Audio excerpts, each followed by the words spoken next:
The International Budget Partnership has introduced a new strategy to support Nigeria's federal government in implementing long-term agricultural reforms, with a strong focus on empowering smallholder women farmers. Speaking at the launch in Abuja, the Minister of Budget and Economic Planning emphasized the need for increased capital investment to create more opportunities for women in the country. We believe that our country has the greatest absorptive capacity for capital investment.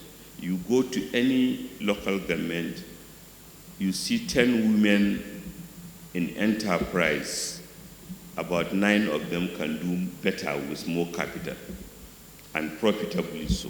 Are taking the hard choices so that private capital can come in and fill the space. What Nigerian women require is not $1 billion, it's not $10 billion, it's hundreds of billions of dollars.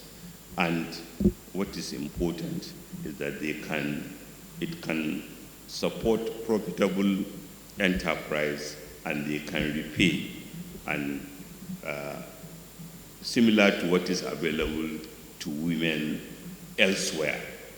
And that is where the convergence of international business, budget partnership, development partners, and government come. That realization and a messaging system that can target private capital. The country manager of International Budget Partnership Nigeria, however, urged all levels of government to adopt sustainable reforms that promote equitable access to resources and go beyond temporary budget increases.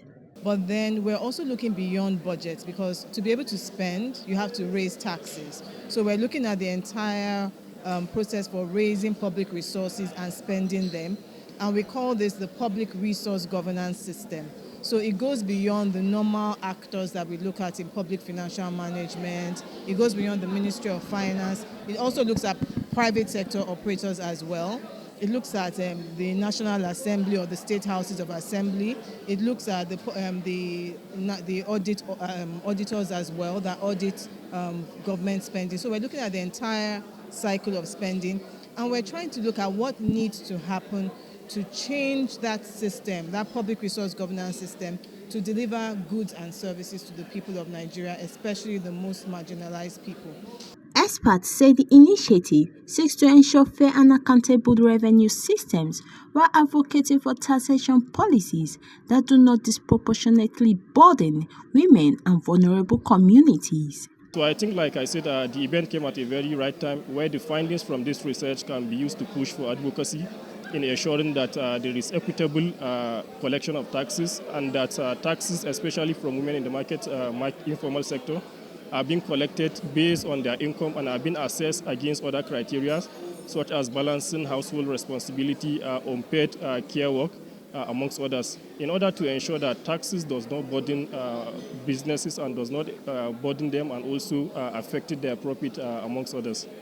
So we're adopting what we call a systems change strategy, which is changing the whole system, also using gender as well, and what we call intersectionality, which looks at people with disabilities, maybe single women, people that belong to minority ethnic groups, also elevating their needs and their desires and ensuring that the system works for them and delivers services for them. And so we're also trying to move for change that, even if the change occurs in a community, in a local government or a state, is the kind of change that can have a transformative effect across all the 36 states.